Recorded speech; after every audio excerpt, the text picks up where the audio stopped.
Do you want to wait a few minutes, or it's up to you? What do you think? You want to wait? Like, I think Paige will pop back in if she So, pops yeah. back in. I think we're probably good at this point. I invited people to come at 6:30, so they had time. Okay. And I'm And looking again, like they'll be able to watch us recorded as for well. the club as well. Okay. If you guys have any questions for me as I'm talking, feel free to chime in. I'll be keeping things full screen on my side, so I won't be able to see anything. But just feel free to speak up, or we can wait till the end for questions, whatever works best for everyone. Sounds good. Awesome. All right. And if I don't hear you all, just because you're further away from the mic, it's a little hard to hear it. Just feel free to shout or whatever. Okay, thanks. Okay. In that case, we are going to get started here. So, thank you everybody for having me out here virtually. My name is Josh Bycer, and welcome to my presentation. This is the rise and fall of the arcade. A look at the history of the arcade industry, its popular design elements, and how what once became or what was the dominant form of playing video games eventually fell out of favor to where it is at today. As an interesting point, this is the very first presentation that I made for a library back in 2016. And since then, I've gone on to make a whole lot of other ones. And it's interesting to kind of look back on this one as well as see where things are at today. But as I said a minute ago, my name is Josh Bycer, and I run the website and channel known as Game Wisdom. So for now, going on a decade, I have specialized in talking about the art and science of games. I have interviewed developers and members of the industry all around the world. At this point, I am over, I think, 600 different interviews. And I'm also now a, multi-book author on game design, and I'll have screenshots or links to my various books at the end of this presentation. But essentially, my specific niche or what I care to is trying to be kind of the middle ground between the consumer side and the developer side. So a lot of the people who I talk to and a lot of my fans are either first-time developers or people in the industry wanting to learn more about design, or consumers wanting to learn more or expand their knowledge on game design and what does it mean to play these games. But when we talk about arcades, the concept of arcade has existed much since the early 1900s. There were shooting gallery games, amusement parks, things along those lines. And what we would consider kind of the modern arcade didn't really exist until kind of the late 70s and with the arrival of what we would call like the first coin ops. Now, pinball has had a very long history. And while it is not the focus of this presentation, I will be talking a little bit about what modern day pinball is like later on. But pinball machines are still very much in demand and popular. There are companies who are still making original cabinets, and it still has a healthy following thanks to the idea or the rise of virtual pinball, or companies that specialize in making tables that can be played on the computer or on mobile, and they're trying to mirror or have their own sets of physics tied to it. Now, the very first examples or the precursor to arcade games were electromechanical games. That was what the Sega Periscope kind of game is. And it kind of follows with like very early kind of like light gun based design, or where you're setting out beam of light, and if you hit the target, it recognizes it, the thing goes down, or if you miss, nothing happens. Now, as we move into what would be kind of more closer to what we consider the arcade industry or arcade games today, the game industry, in a very weird place, has had some very strange coincidences in terms of its history. So the first two coin-operated games that were ever made were only about a month apart from each other. They were both based on the same kind of early video game, that is 1962 Space War, as you can see that lovely picture right there. And they were both called Computer Space and Galaxy Game. Now, I have footage queued up, so we're going to see how this works in terms of screen share in a second. Let me go back over here. And we'll load up Computer Space Arcade Game first. And I will share my screen. as soon as it will let me get back over here. And let's see, I'll do a share like this. So this is Computer Space Arcade, and I'll keep the sound somewhat low because some of these older games may not have the best sounds, but you can see how riveting this one is.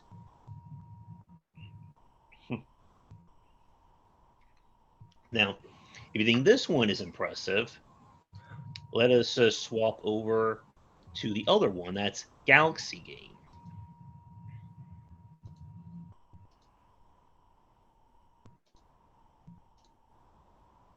And yes, the flickering is kind of part of, unfortunately, how this game is played. Let's see if I can fast forward a little bit. This was done on an emulation.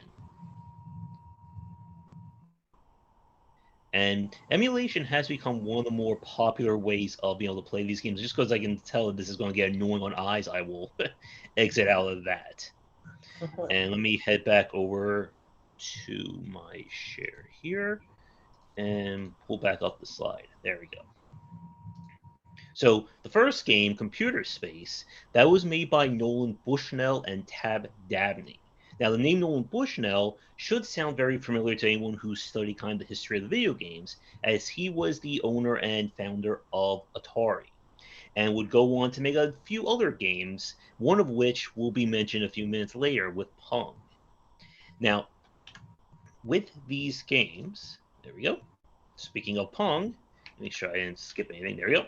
Speaking of Pong, Pong was developed, of course, by Atari in 1972, and is considered by a lot of people to be the first, like, ultra popular video game ever made. This is the one that became known by pretty much most of pop culture, and it would become the originator of what would become the arcade market, and it was even, of course, transferred to the console market when Atari made their original console. So, of course, we have to show some footage of the super exciting version of Pong, and I will get that up right here. There we go.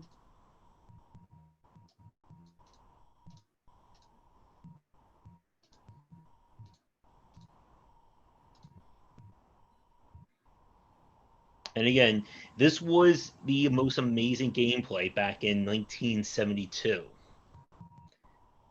I love that noise that it plays every time it's about to start. But of course, no button interface, just rotate the paddles and watch it go. And as a very weird point, there have been people who have used Pong as the basis for their kind of their first video game. So there have been a lot of indie developers who have been experimenting where they use it as a way to kind of test making like an original design or a different take on Pong. There was a game that was released a few years ago that was basically Pong as an RPG, where you would level up your paddle, it will gain like special abilities, it will grow in length. I think it just did okay. But people are still into Pong as of as we're talking about right now. So let me pull it back over here. Now, when it comes to the arcade market, what we consider the golden age is kind of beginning in the mid to late 70s and lasting most of the 80s. This is when the arcade was at its peak with some of the most recognizable games and the ones that have gone on to kind of be the top selling games at least until the 90s. And of course, we have three lovely examples right there of Missile Command, Space Invaders, and Centipede, all of which I have played at some point in my life. But Space Invaders is considered to be the highest grossing arcade game of all time with a estimated $2.7 billion earned. It was also featured in a Futurama episode with a few memes, as you can see right there. But this was developed by Taito, and it began a trend when it came to the arcade market in terms of having action as a focal point. A lot of the early computer games and what I kind of talked about in my book on roguelike design were typically based off of like pen and paper games, Dungeons and Dragons, very much not meant to be reflex based or reflex driven. But with a game like Space Invaders, this was the first time, or one of the early examples of, well, you gotta be fast, you gotta be reactive in order to play it. And if you're not, you're gonna get blasted. And let me load up some footage of this. I don't have the footage from the Futurama episode, but of course that also featured a whole lot of it as well. Let's see if we can get that. Exit out that. And the screen share. It's kind of weird to do like multiple screen shares. That's always the tricky thing. But let me do this.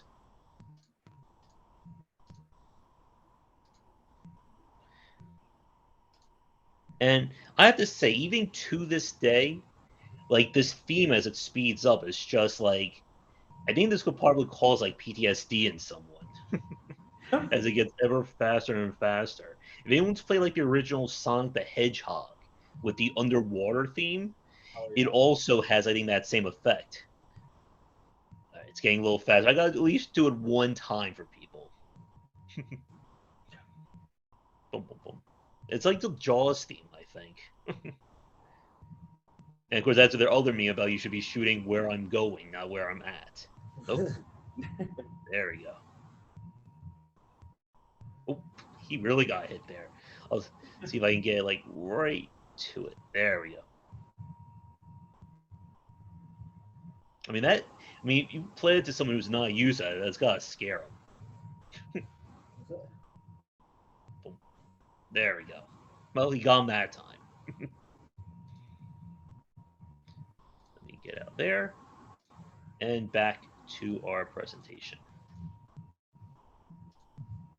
Now, as another well-known game, and was also the second highest-grossing arcade game of all time, is Pac-Man, aka, or is originally known as Puck-Man, and was changed primarily because people could change that P to another letter. As I'm sure I'll let everyone imagine what that letter could be. And of course, it was also featured in the same episode of Futurama, as you can see up there. Now, Pac-Man kind of stands in a special position compared to Pong and Space Invaders as the first mascot-driven game or mascot character in the game industry. A strategy that has been heavily used ever since, from the likes of Mario to Master Chief to whatever we call the various Fortnite characters that are out today. But this was another action-driven game. It has also been featured predominantly or heavily in a lot of high-score-based competitions. If you've seen the movie King of Kong, it was one of the games that was talked about there in terms of being able to kind of play to the point where you can break it because the game runs out of memory to load up more levels. And we have more footage of Pac-Man.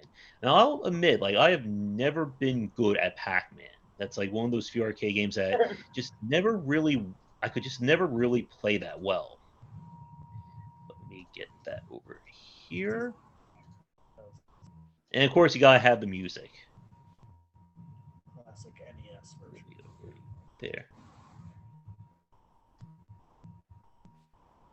This is another thing that I think has been like drilled into people's heads from playing it so many times. Now, of course, Pac-Man features a very basic AI for the various ghosts, and they will move and react based on the player's position. And high-level play of this game is purposely moving Pac-Man in certain directions to kind of trick the AI to thinking that the player will go left when they really want to go right. And one of the things that I'll kind of touch on later on in this presentation is how, for a lot of the design of these arcade games, despite being so overly difficult, people who have studied these games, who became like speedrunners or high score chasers, have kind of learned how to manipulate the AI and the patterns in it to give them the best possible way of playing. Now, I'm not going to go right back to the slide just yet because even though Pac-Man is an older game, it is still being played. And let me know if you can't see this footage. But this is from Pac-Man Championship Edition. This was an attempt at kind of modernizing Pac-Man.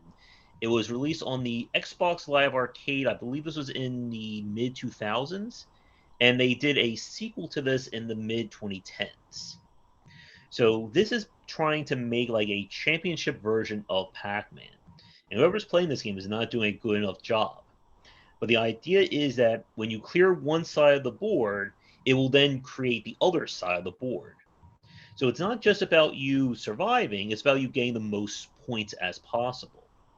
And if I fast forward a little bit more, we can see what kind of like extreme side is like. If this person would actually I think I actually played this one better than the person doing this footage. But like you'll get like dozens of ghosts following you, and the whole point is to survive long enough to build this huge trail to then turn around and eat them all. And of course, the higher the score you get, the better your ranking. And it's a very clever take on the Pac-Man formula and figuring out how do we take something that was predominantly just about score chasing and elevate that design. But I will exit back out here and get back to the presentation right now. That's pretty cool. There we go. And we already looked at that one, so I don't need to show that.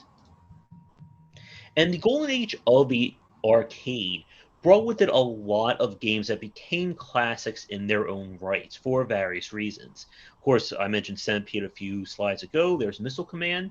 Donkey Kong is, of course, the famous game that began Nintendo's dominance of the Western market and would position them to kind of rebuild the industry following the game industry crash with, of course, the Nintendo Entertainment System.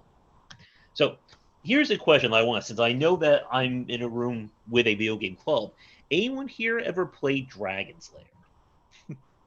No. I'm pretty sure I did, but that is a way back. Yeah.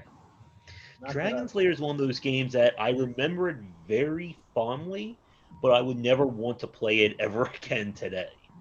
Of course, it is the very much just like it kind of like predates the idea of a quick time event or QTE, and it's just entirely that. You're basically just interacting with a cartoon. And there have been developers who have done similar aspects to this. There was the game Brain Dead 13, which I'm sure like most people will never remember that game because it was like only like relevant for like 6 months. There was the a lot of games from the studio called Tom Vito, who did like FMV style games in the 90s. They did this one called Sewer Shark and a few others. But it was one of those games that it felt both ahead of its time and dated all at once. But I think it really just stood out thanks to the animation by Don Bluth. But while the Golden Age did last and earn a whole lot of money, according to reports, a record high of 8 billion in 1982, it did eventually crash. And several reasons led to not only the general crash of the arcade industry, but the crash of the video game industry as well. There were so many games being put out of very low quality and costing more and more money that people just didn't want to spend money anymore in it. And when the industry crashed in about 1983, a lot of people felt that video games were going to go away for good. And like I said a slide ago, one of the resurgence of the video game industry really can be credited to Nintendo. And why Nintendo basically dominated video games till we could argue really until maybe like mid 90s, early 2000s that they kept that crown for a long time and is really the reason why they've been able to survive so long in the industry despite not being like the number one platform holder today. But as the console market grew, it led to obviously taking shares and revenue out of the arcade side. Why drive to an arcade and spend money like that when you can stay in your home and play a title all you want without hearing people yell and scream around you? Now, arcades were still built on the social side of things, and that will actually be a major factor in the next few slides. But the console market was slowly becoming more and more dominant. And while many early console games were still built around a lot of the remnants of arcades, especially or arcade design, especially with the use of lives. If anyone here has ever played the original Contra and can remember having to do the whole thing with just 3 lives, Yep. which like back then it seemed like an impossible task. And like today when I play the game, I can do it like almost on clockwork now. Like I try to beat the game on 1 credit or 1 continue like once a year. I've done it several times with Super C, which I really enjoy that one.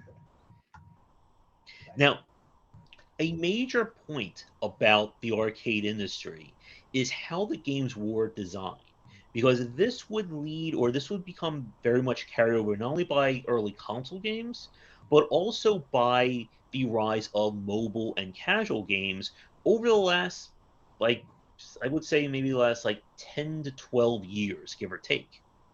So a major point about arcade design, and I'm going to load up our next footage, which as you can see by that screenshot should give you a pretty good idea of what it's going to be, is that arcade games are built around very much what's called metrics-driven design. And what that means is that they want you to they basically want you to spend X amount of minutes per quarter on a game. Let me load it right up to the point that I want. There we go.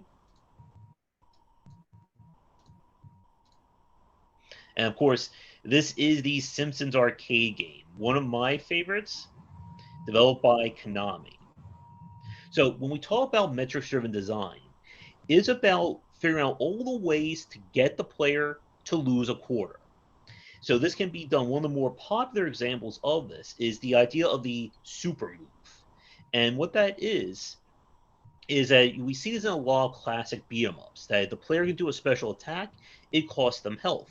They keep using it, they're going to lose a life. But this also carries over to how enemies are designed, especially boss fights like this.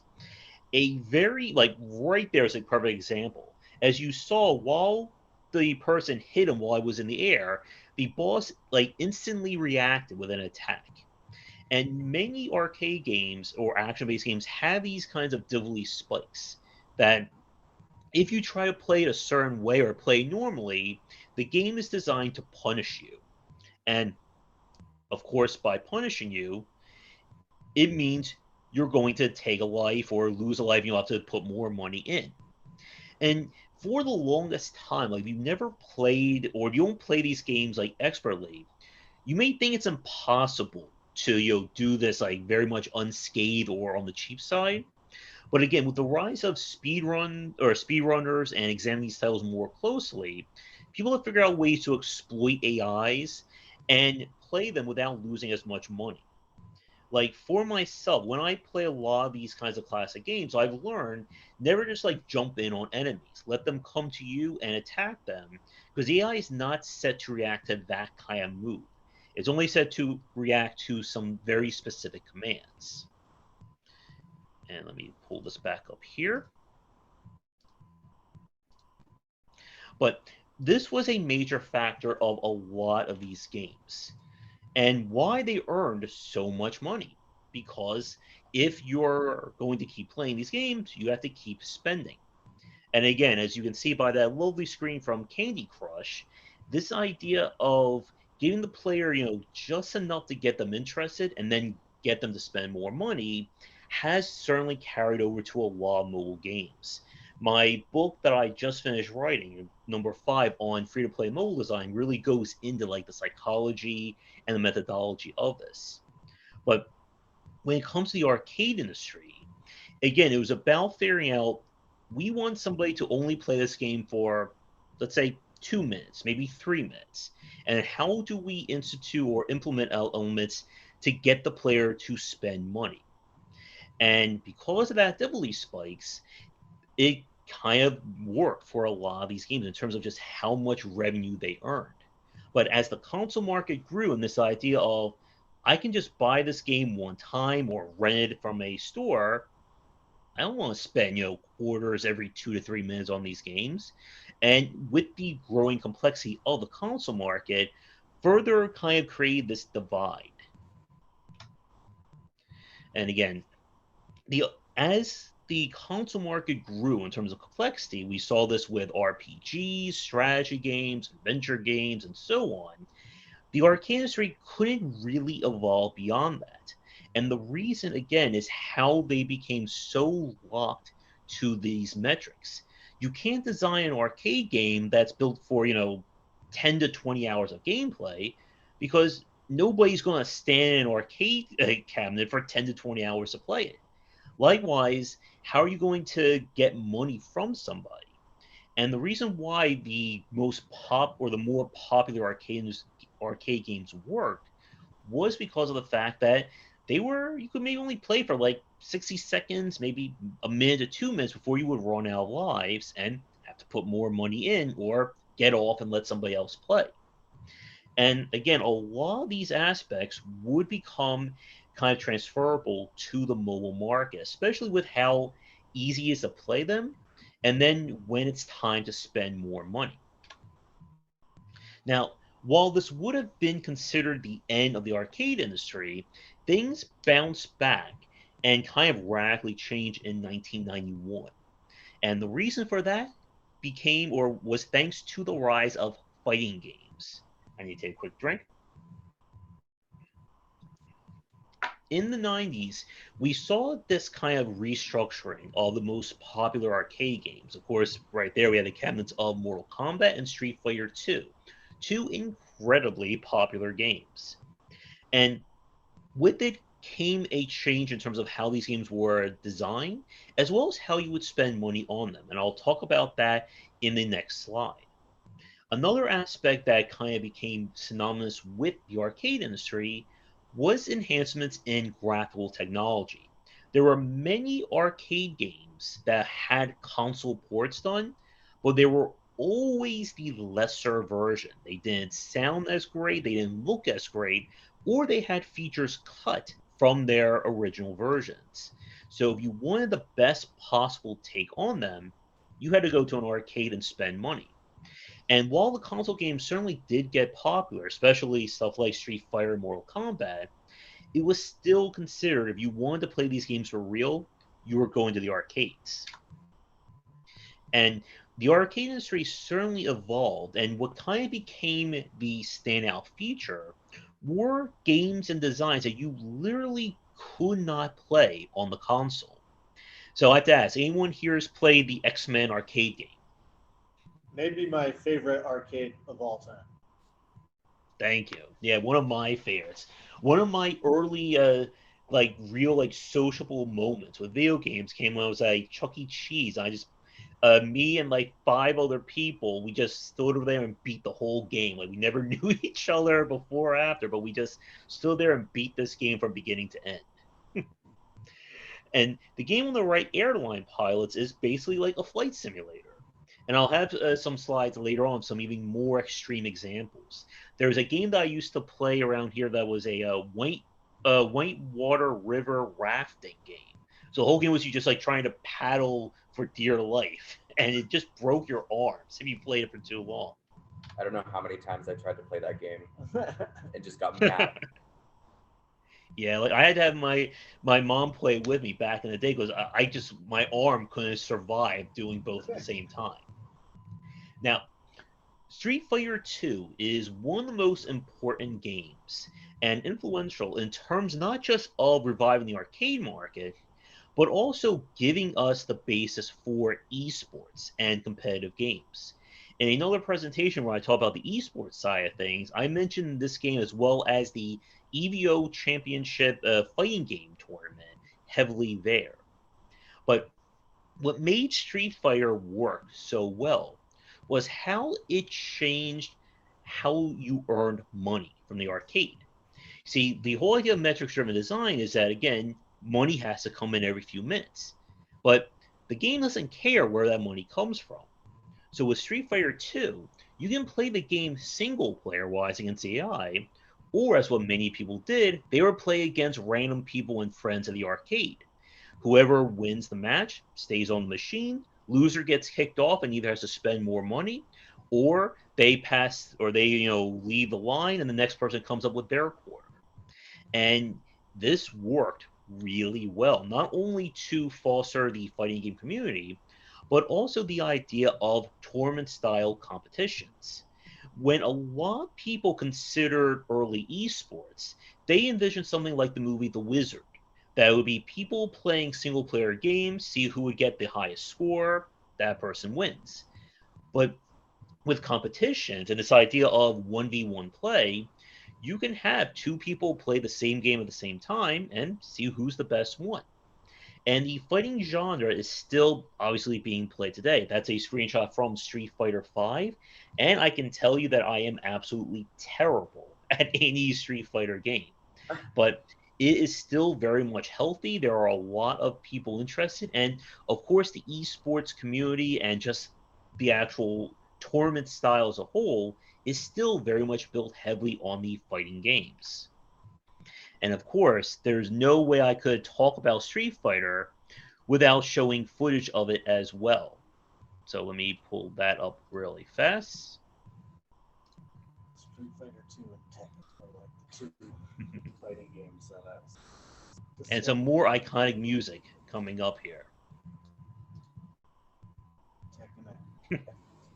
Oh, really? The one definitely one with Hadoukens here. How many times have people heard Hadouken in their lives thanks to this game? Oh, There we go. But I'll make it a little bit lower so I can talk while it's going. So, Street Fighter 2 basically. Oh, I'm sorry. I just love the background, guys. Yeah. Ah, yes.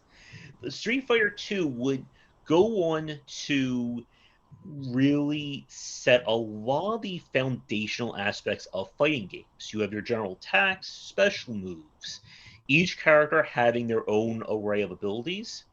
And this kind of design, again, is still the blueprint for fighting games today, whether it's a Dragon Ball Fighter Z, the latest Mortal Kombat, Killer Instinct, the crazy games from Arcworks, who makes like these very intricate and technical-based fighting games, and so on. But again, the beauty about this from a developer standpoint is that they're still earning money. And competition, as anyone who plays games knows, is a very great way to keep people playing these games.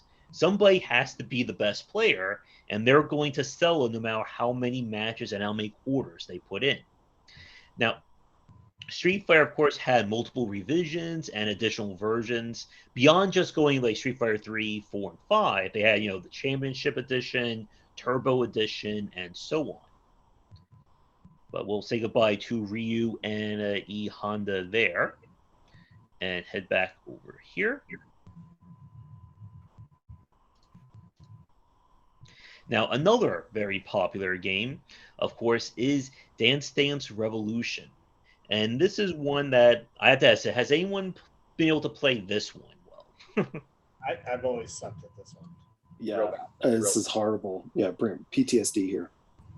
Yeah, like this would be like the nightmare game. Like this would be like my Twilight Zone ironic twist if I'm forced to play this game. And of course, it is entirely built on that lovely dance pad you can see down there. It is the first example of a music-based game blowing up.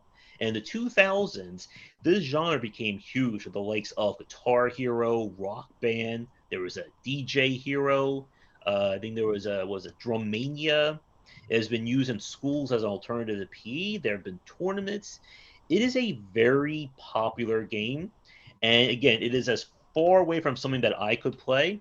But I have some footage ready here that I need to show because I cannot believe somebody managed to do this.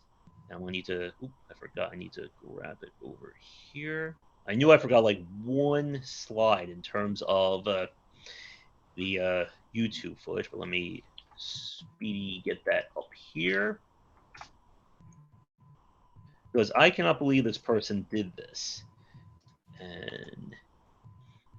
And for those of you who've never played this game, you are about to be amazed at what you're about to see here. I had a friend in college that would go to the arcade and just spend an hour on DDR for cardio. Ooh. That was intention was exercise. And I was just like, why? I bet that guy could like run now. Like, he's like Terminator speed. Running would be But- preferable in the game. This is something that I don't think I will ever achieve in my entire life. Oh, he's got a sweatband and little ninja shoes. He's ready. Yeah. Just wait until this starts here. And his little gym bag. Yeah, he's ready. Oh, here we go. Oh no.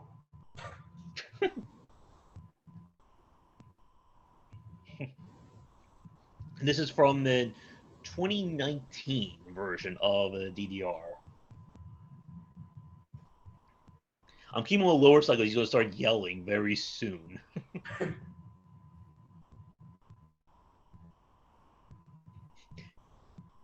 I like the guy in the background who's just like playing it casually too. Oh. Oh my. Again, I will never, ever, ever be able to play this game. Oh, there he goes. It's not about winning, it's about surviving. Oh, there he goes. I'm more impressed with these combo numbers. Right, because that's what I was just he looking could be at. doing 74 combo. Like, Yeah.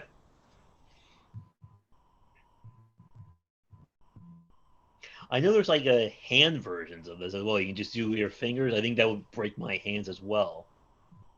There's this game, Friday Night Funking, that's like blown up in the indie space. That's just basically like hand version of DDR. Oh god. I wonder what the statistic on like how many people have had heart attacks while playing DDR. Yeah. I love that he's just sliding his feet around. Yeah, that's what, like these little shoes. It's like clearly he's done this a lot. Those are his DDR. Yeah. He brings him in his classical DDR shoe bag. Yeah, he's ready for it. He came prepared to play this. Professional. No way. No, I'd break an ankle more than an area. There we go. Yeah, there. But when the renaissance of the arcade industry happened, it basically gave it that second life, or I could make the pun of it, extra continue. And Street Fighter II went on to become the third most profitable arcade game, earning about $2.31 billion in its lifetime. And the industry reached a height of $7 billion in 1994. Now, the game over there is Time Crisis, one of the many light gun games. And I always enjoy the light gun games. I played A House of the Dead, the Time Crisis, there was Silent Scope, and many other ones. Love all But of yeah. And it kept the industry going. And the most popular games, of course, were either competition based or cooperative, like a gun game, music based, or score chasing as well. But while it did keep the industry going, it did not last. And by 2004, the market dropped to 866 million in revenue. And there are several factors that led to this fall of the arcade. There were essentially no major changes or new elements added to arcade games. They were very much, again, stuck in that rut of being metrics driven. That they couldn't, again, make a 10 to 20 minute or 10 to 20 hour game or something that was far too complicated, because then would lose its pick up and play appeal. And the consoles were, again, exceeding and rapidly growing. As I said a few slides ago, console games, for the most part, were considered the lesser versions of arcade games for most of the 90s. But when the industry switched to CD-based platforms with the PlayStation, Sega Dreamcast, and even the mini discs of the Nintendo GameCube, suddenly consoles could provide graphics and gameplay on par and greater than the arcade industry. Games, of course, became more and more powerful and more cinematic. Of course, with that famous scene from Final Fantasy VII right there. And as kind of another nail in the coffin, came with the rise of online play.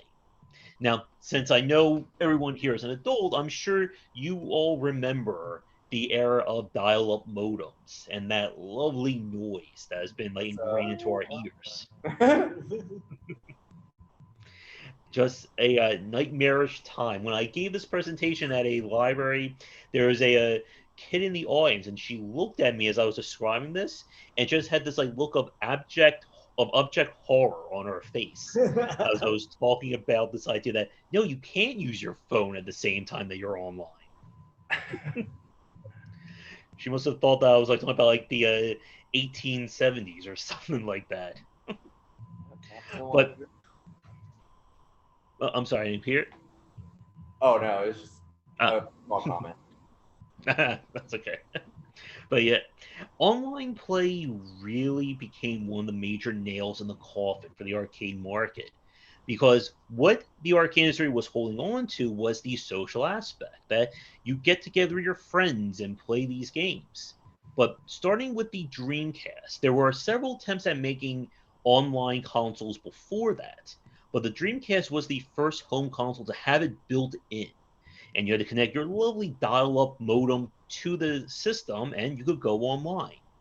And the day that I finally switched to a cable modem was like the happiest day of my life there. But it brought with it, again, this advantage of you now have superior graphics, and you have all the online and social connections. As a very interesting point, the early online play actually led to an almost killing of the fighting game market, because many of the early consoles had trouble with latency when it came to online play. So a lot of the fighting games in the early to mid 2000s really suffered. And the market almost dried up completely if it wasn't for games like Street Fighter V, and even before that, I believe Mortal Kombat 8 was the one that was kind of like their first revival of Mortal Kombat. So I have a little bit more footage queued up, and this is a very interesting one. And let me get this up really fast here. This is the arcade versus the console version of the game Soul Calibur. And you can see very clearly just how much of a difference there is in terms of these two games. And let me get the footage. So this is footage of the arcade version of Soul Calibur, or again, it was called Soul Edge, I think, originally. Again, like very basic polygons, some iconic sounds here. Soul Calibur was one of my favorites too, growing up. It's one of the few fighting games I'm halfway decent at. Oh. And now this is the Dreamcast version, and you can see a definitely improvement in terms of the models, and even the music sounds better as well. And to kind of drive the point home, here's another example between two other characters. And again, like the arcade market, at least in the United States, was just running out of advantages as to why you should go into these arcades. And I remember kind of like this was like early 2000s that there were arcade games that they were asking like $2 to $3 to play for like 4 minutes. And it just was not worth it to spend that much money when again I could either rent a game or just save up and get a 50 to 80 hour long game or play one of the many RPGs out there. But let me head back over here. And the arcade was again just slowly but surely being phased out in terms of reasons to play it. And as this was happening in the 2000s, again, console games continued to grow. Even the fighting game genre saw major changes with the surprising success of Smash Brothers, which I'm sure is a game everyone here has probably played or seen once or twice. Just a little bit, yeah. Of course. Yep. And it was also one of those games that no one thought was going to be a competitively driven game, and then the fighting game community got a hold of it, and it blew up there. I participated in a Smash Brothers tournament one time, and a 12-year-old just destroyed me. Like, I thought I was good at the game, and I never even landed one hit. Like, he just wrecked me for like 5 minutes. And the problem was, as console and PC games were growing in value, the arcade market just did not. Again, why spend $3 to play a game for a minute and a half? And even then, it's such a short and very limited experience. And as the consoles grew, we even saw this extend into the mobile side. Now, mobile gaming as we know today is not the same as it was back in 2007, 2008. But the mobile market itself has become a major selling point, and it kind of became the second arcade, at least in the first generation, in terms of very easy, very quick pick up and play kind of games, and without having to put a quarter in. You just watch a 30-second ad. And many mobile platforms today have emulators for arcade games. I know you can play like 27 different versions of Pac-Man that you can download from the App Store or Google Play. Now, there's just a few of the many, many examples of mobile games that are out there. Now, in terms of the modern arcade, this is where it gets a little weird. Like I said, the last time I ran this presentation was in 2017. When I was doing research today, a lot of what's happened to the arcade market has really been dominated, unfortunately, by COVID. Again, people don't want to go to a place with lots and lots of people when there's a pandemic going on. So a lot of the numbers for what's happening with the arcade is definitely skewed in 2020 and obviously 2021. But before that kind of hit everybody, arcades were still going or still around in the 2010s. Instead of it being built on put a quarter in, you play until you die, many arcade games today, whether they are at places like Dave & Buster's or like specific like arcade places, will let you basically pay for minutes. You get a card, you get 30 minutes of play, 40 minutes, whatever, and you can play games however you can play them just continually until you run out of money, and you have to get more on your card to keep playing. So it kind of gets rid of the metric side of things when basically everyone just has free play on. And many arcade places today are usually paired with another form of entertainment. Again, Dave & Buster's, you can go eat, drink, do whatever you want there, and many bars have things set up like that as well. Now, arcades are still, or they're very much focused on the social side and playing with friends.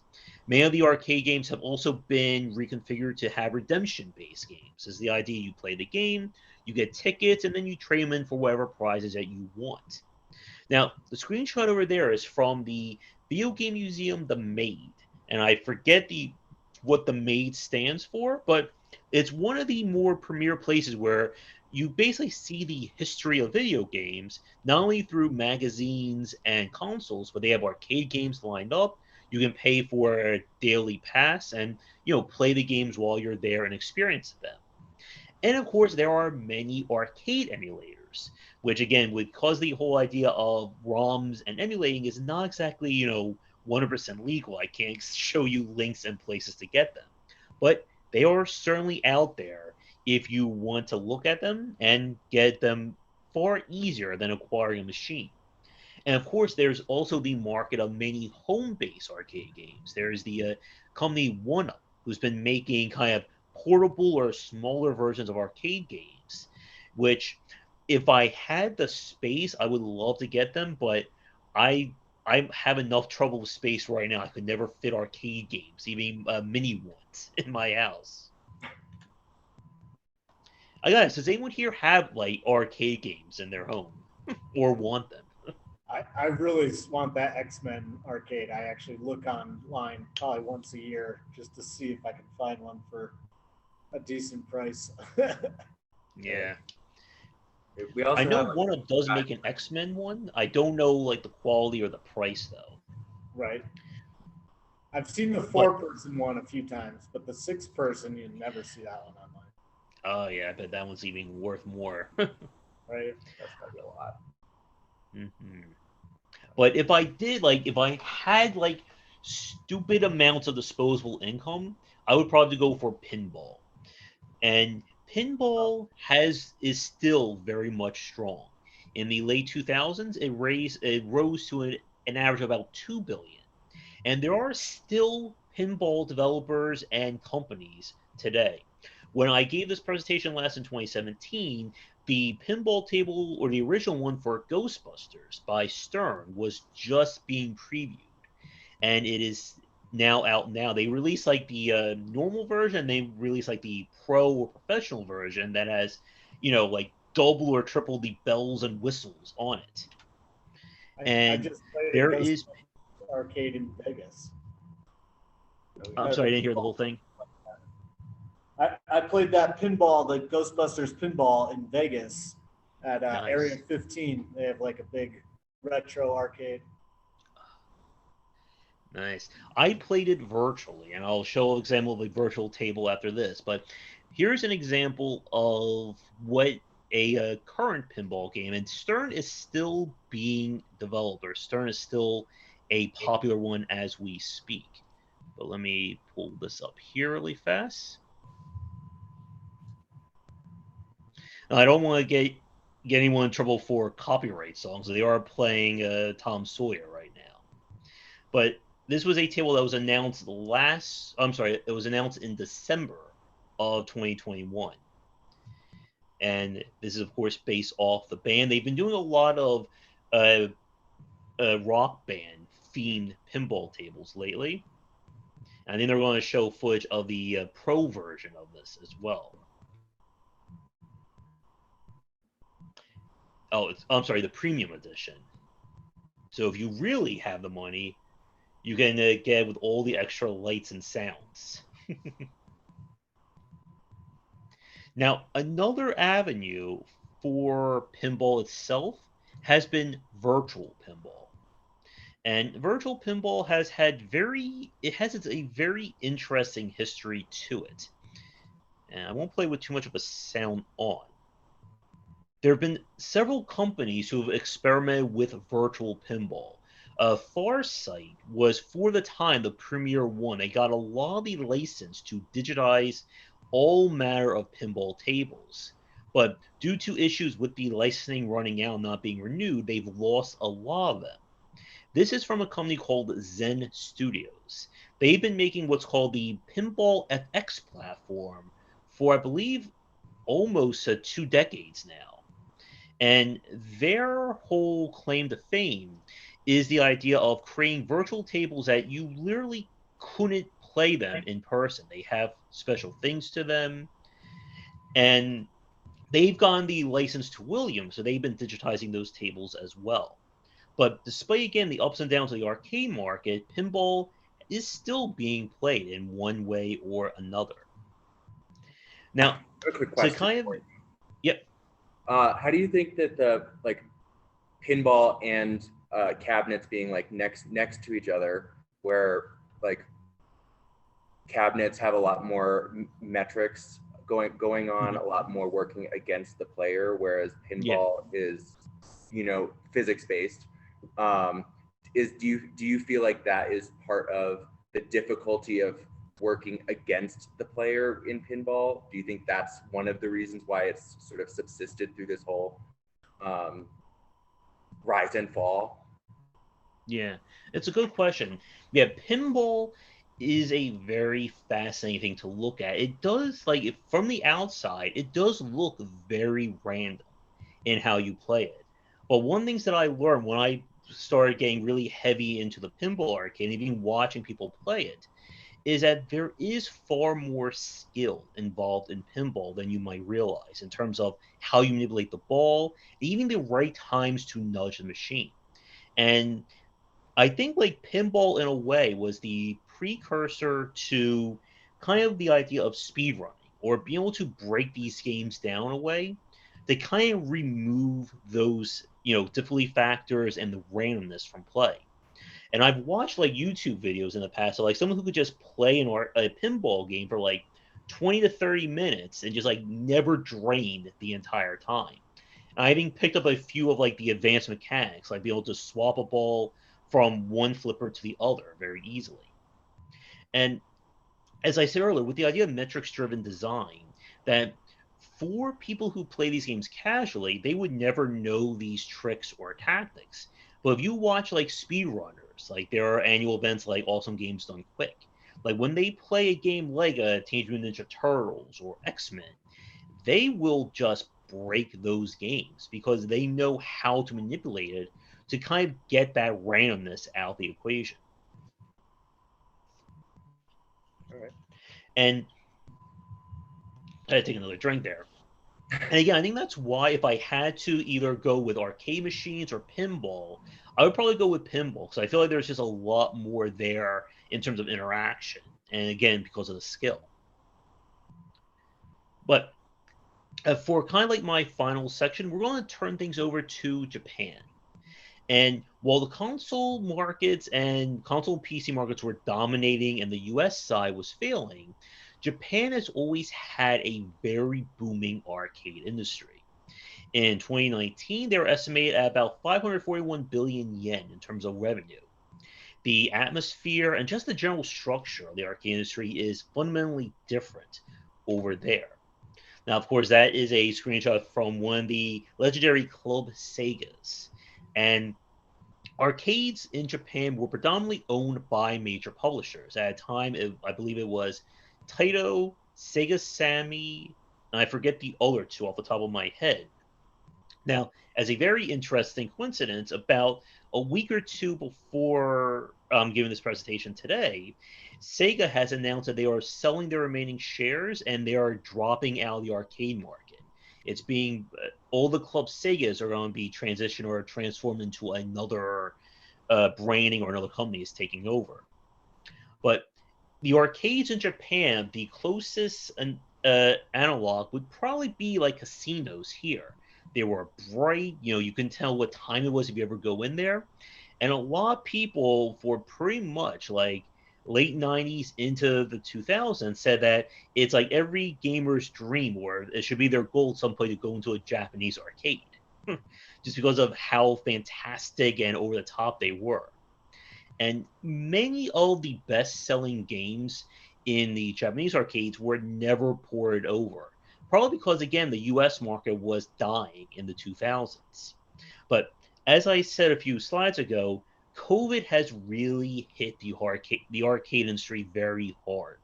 And a lot of the places have been shut down. I don't know exactly where things are going to shake out. Fingers crossed when this pandemic is finally over. But in terms of the difference, it really is, or really comes down to how the culture and the population is different in Japan compared to the US. There are far more people living in close proximity in Japan compared to the United States. This also meant that there were far more apartments that were smaller. So for the longest time, and even to this day, they couldn't fit, a giant PC and multiple game consoles and all the games in a place like this. So it became popular to go to an arcade. More travel by foot meant that you had more spare time. You can do a little bit more, wandering around than just driving from point A to point B. So you could stop in an arcade on your way to work or school.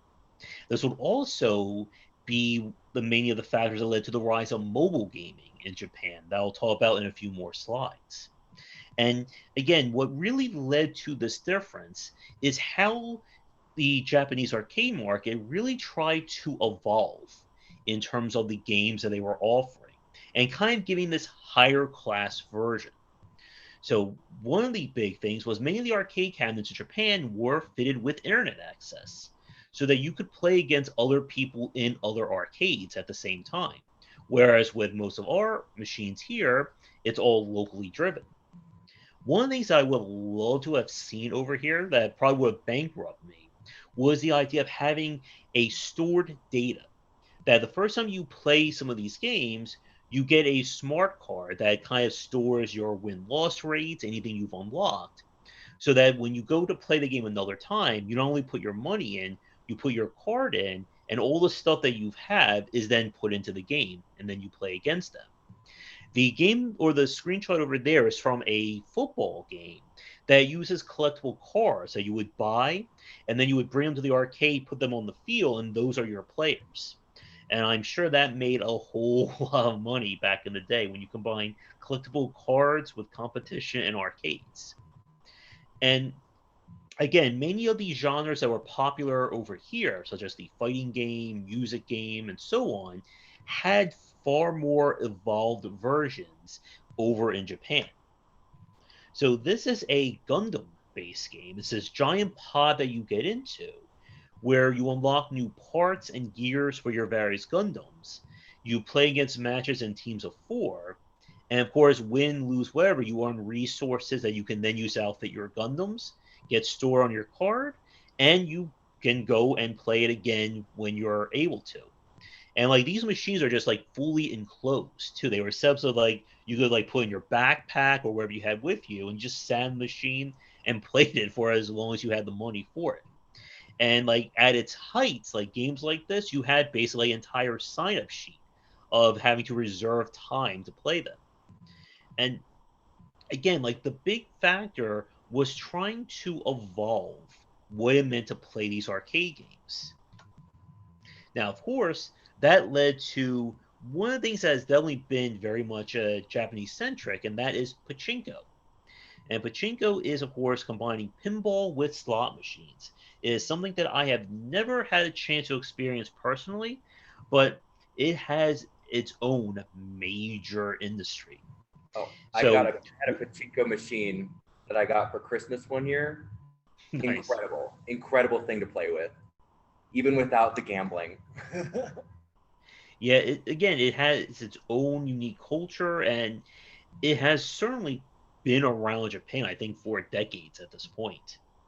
Now, when we talk about traditional pachinko or the ones that's inside pachinko parlors and places like that, what they've done is that technically gambling is illegal in Japan. So you can't just take your winnings and just go over to the counter and say, cash me out, I won money. So what they've often done is they've set up trading centers, like maybe down the street or a few places down, that you can take your pachinko balls and trade it for a prize or trade it for something that you can then exchange for cash. And that is a whole nother can of worms in terms of what that means.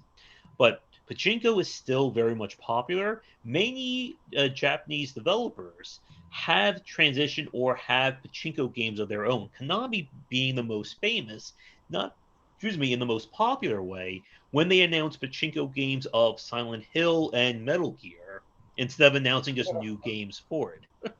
God. And I have one more video here. And this is of kind of seeing what more of a modern pachinko game looks like. So let me pull this up really fast. There we go. And this is a footage. This was done in 2019. And you can see a whole lot of people playing. That's a whole lot of balls right there. And again, like these machines have certainly evolved with the times. And one thing that I didn't do research on, but I would love to know, would be just how much he's very excited about that. Would be about just how much of a difference there is between pachinko evolution and slot machines here. So I know there have been a lot more elevated takes on slot machines in the past decade, especially with trying to make them more, gamified. While pachinko has certainly tried to add, these little mini games and more ways of earning points, and of course, just going for the spectacle of it as well. And like this was footage of kind of like a local one that instead of you spending lots of money, let me examine. Always with these ads, that you could trade in for like stuff like sake from the place as well. And like he's just talking about why so much of Japanese culture really enjoys pachinko. And of course, he also mentioned, of course, capsule games or gachas, which is a very big market when it comes to the mobile side. And again, even with kind of how the market's been hit, I don't think it's really made a huge dent in the pachinko side. And of course, if you play well enough here, you earn your own bottle of sake. But let me hop back over here and back to the slide. There we go. But while pachinko and arcades have been going strong longer in Japan, where the market has really shifted is when it comes to the mobile side. And it's why, again, that my book that I just finished writing focused so much on mobile games and free to play. As mobile is at its biggest in Japan, with an estimated revenue of 22.1 billion in 2021, and there have been estimates saying that it may hit like 27 billion, I believe by like 2025 or 2027, one of those two. But the mobile side has basically fits like perfectly with the structure and culture of Japan. All you need is your little smartphone, and you can play games literally anywhere and everywhere that you want. And many of these games have become popular with hero collectors and gacha style games. A gacha game, for those you don't know, is very much one that is built on you spend in game resources or real money to acquire various characters, gain various abilities, items, and whatnot. The screenshot right there is from a game. I don't know the exact translation off the top of my head, but this was a game where you collect various horse girls. They're a combination of girls and horses who race in derbies, and you have to train them and try to have like the very best stable. I did not create that concept. That is what you do in these games. and See my statement. and this is I believe either number 2 or number 3 most profitable gotcha game, or gotcha game in December of 2021. The number 1 game at the moment is Genshin Impact, and I talked a whole lot about that one and just the company MiHoYo, who've been really trying to, in a way, like elevate mobile games and the mobile design. But where the arcade industry has certainly taken a hit, again, because of how things have changed, mobile gaming continues to grow. It is, in fact, right now the market that most people will play video games, not just in Japan, but in around the world as well. But to begin or to wrap things up for this presentation, truthfully, when it comes to the arcade market as being competitively viable, that time is over. When I did this presentation last again in 2017, I was saying specifically United States, and I would unfortunately argue today it may be over professionally all around. While there are still companies who have been able to pivot, such as Stern making pinball machines that can also be bought, privately or publicly, trying to make an arcade game today and have it sell anywhere near the same amount as back in the heydays and the peaks is not going to happen. And even more so than that, it's also been a major shift in terms of mobile and indie game development. Many indie games and many early mobile games were built again on that very quick and very cheap pick up and play kind of arcade design. Anyone here remembers Angry Birds or Jetpack Joyride?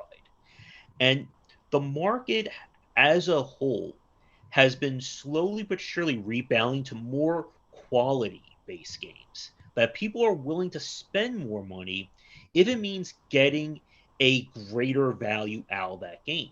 Even the mobile side has changed with a lot of what I like to call like the third generation of mobile games like Genshin Impact, Arc Knights. There's one called Punishing Gray Raven that I played for my book as well. That these games aren't about just here's something that you play for 20 seconds and then you're done. They are very much very involved experiences that, of course, have their whole monetization built on top of that.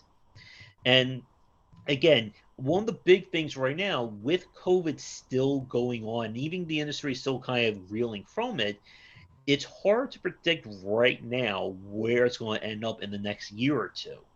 And like my gut is telling me that I think at least in Japan it will survive, but I don't think it's going to rebound as big as it was back in the early 2000s or even in the 2010s. But with that, does anyone have any other questions for me? I just think it's interesting like that. Yeah, the industry sounds more like that, like because of COVID, and the bars sort of shutting down. That's like an aspect of why like the arcade is dying now in that sense. Yeah. But yeah, it seems like the fact that no one's going to build anything because you can't make money from the game perspective. Like you could still own an arcade in a sense, but it'd have to be like a bar with an arcade and make money. But you're not going to get new machines necessarily. Yeah, and a lot of the ones, like a lot of the bars and places that still have arcade games, have kind of changed over to again being more about time based as opposed to coin. So you can't really get like the same metrics driven of every 90 seconds someone's going to put a quarter in or 50 cents. Instead, now it's basically, somebody pays $40, they get however long that buys them. And I'm sure that has really hit into a lot of the arcade market. And I mean, we still see, I guess, in a way, like arcade design being still transitioned with the gambling industry, with trying to make, more involved slot machines.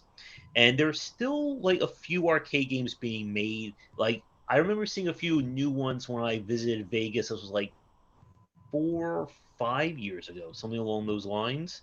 But again, though, trying to figure out where it's at today is very hard. Stupid COVID. COVID ruined everything. Yeah, of course. But as I wrap things up, I'd like to thank everybody for tuning in, whether you're watching this live or watching this recorded as well.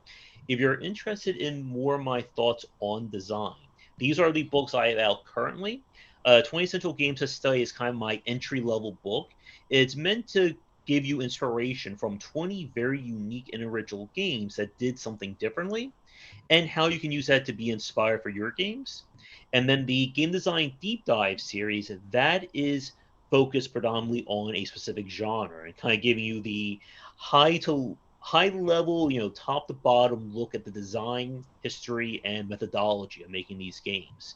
So if you ever want to make a platformer or a horror game or anything like that, this will give you like all the major mechanics and systems that go into it.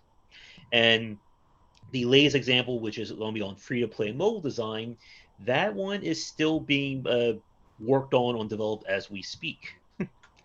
But as always, as we learn in the arcades, winners don't use drugs. Thank you so much for watching. If you'd like to follow me more, these are the best places to do it. Game Wisdom or game-wisdom.com is my main site.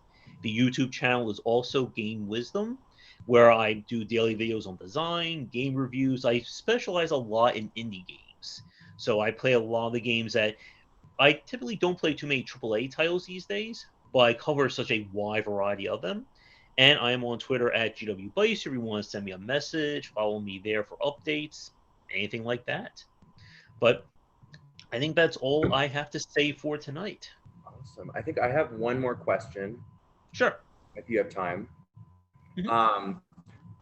I mentioned earlier that we are playing through Hades, and as a group, we're playing through this. I feel like I'm noticing a lot of sort of homage or hybridization between the sort of arcade style game loop and a lot of RPG roguelike elements of our contemporary games, where specifically what I'm talking about is as Zagreus is making his way through the different levels of the underworld, he has a certain number of death defiance charges, which in my head are comparable to credits. Eventually, you meet Patroclus. Eventually, you find purchasable items, which are essentially one-ups, to continue your game going, to get another credit. At the end of the loop, you essentially are chasing a high score because you have the ability to go in and the administrative chamber and look at all of your stats through the files of your time. What boons did you use? What weapons did you use? How fast did it take you? And most obviously, when you do escape, Zagreus will make a comment, "Ooh, that was my fastest time yet." Ooh, and then it will give you a little blurb of you escaped in this amount of time, compared to your best time or something you've done in the past. And I feel like as I'm playing through and exploring this world a lot more, I can't help but feel that if we were to reinvigorate an arcade sort of industry now, I can't help but feel that a Hades type game would be what would be offered. And I was wondering if you see any other kind of callbacks to arcade style game loops themselves rather than the metrics and the monetary aspect of it. Are you seeing console games take more inspiration from arcade genres as the arcade genre becomes more nostalgic? I think with from the arcade side, not as much today. Again, I think it really comes down to that people are expecting more qualitative experiences. And again, the arcade loop is supposed to be maybe 2 to 5 minutes, maybe give or take, in terms of getting somebody to play and then getting them to spend money or put another quarter in. There was an experiment back in 2015, 2016 to try and create gambling arcade games, which you would play the game, and then how you play the game would dictate, if you get a payout for it. This was something that was being experimented right here in New Jersey, where I'm at. But it kind of after one news piece, it just completely disappeared. I haven't heard anything since. I think it just went belly up. With the roguelike example, we've seen a lot of developers really embrace roguelike and roguelite elements. That's the whole question of what is a roguelike, what is a roguelite. That can spawn hour-long debates in certain forums. And I think what makes it so appealing, again, is that there's that sense of variance that you have to adapt to each run of it. It's why a lot of the action roguelikes have become kind of my most played genre. I have played Hades, Slay the Spire, Monster Train, Rogue Legacy. I can just sit here and name action roguelikes and tech building roguelikes for the next hour. We have seen a few developers kind of experiment with score chase based games that are built on how fast or how long can you survive. A very popular one a few years back was the game Devil Daggers, if you've heard of that one. Say that again. Devil Daggers. I don't think so. What about you? Yeah, that one came out. Let's see if I can find the date for really fast, but it kind of blew up in a not a huge way, but it kind of got a little bit of famous. It came out in 2016, and it's just basically you're in an arena, a lot of enemies are coming at you. How long can you survive until time runs out, or how long can you survive, and then your score is based on your actual length of survival, and they calculate down to milliseconds. Another game that came out very lately that has also blown up is Vampire Survivors. I actually picked this one up myself. It's basically almost like a bullet hell style game where you're running around a field. Enemies are spawning all around you, and you have to survive for up to 30 minutes. And it's very pick up and play, and it has just that enough of a variance in terms of what power ups you get that has gotten people very much hooked on it. I actually reached out to the developer. I'm waiting to hear back from them because I would like to interview them in terms of what they did to kind of come up with that design. So there's definitely that kind of intersection between the pick up and play of an arcade, but still having a run-based focus. And typically when we talk about runs in a roguelike, they are, I think, on the best side between maybe 30 to 45 minutes. I would say no more than an hour. Like I feel like if you start going beyond an hour, it becomes very frustrating when you die and you lose like, an hour and a half's worth of progress in one of these games. So a lot of them have kind of transitioned to being like roguelite. So that's when they have like carryover. So you can unlock more weapons or increase your health bar. So that way on your next run, you're not starting back at 0. Maybe you're at 10 or 15. And there have been a lot, and I do mean a lot of games that have all been experimenting with these various roguelike elements. And a lot of them never really, I think, blew up at least as big as Hades, but they are certainly out there. I could certainly rattle off my list on my Steam library. For sure. Awesome. Well, thank you. Mm-hmm. Yeah, thank you. Yeah, it was a lot of fun. Thank you for having me out virtually, and I know we're scheduled for March for the evolution of gender. I'm really looking forward to that one because that is a topic I didn't think about, and I think it's going to be a very interesting one to discuss. Yeah, we're very excited. I got 3 messages today saying, "I'm so sorry I can't come, but I will definitely be there for the next one for sure." And I'm like, okay, cool.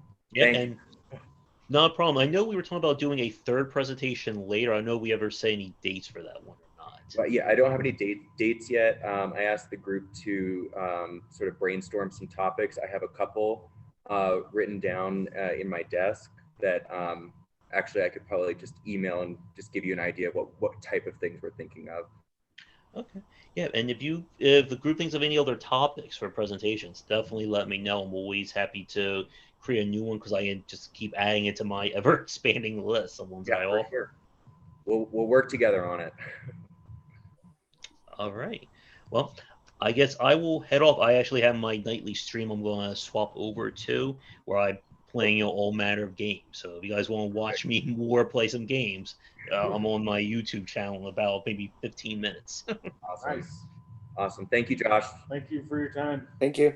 Yep. Thank you for having me, and I'll talk to you everyone next month. Yeah, for Great. sure. Thanks. Appreciate it. Bye. All right. Take care. Take care.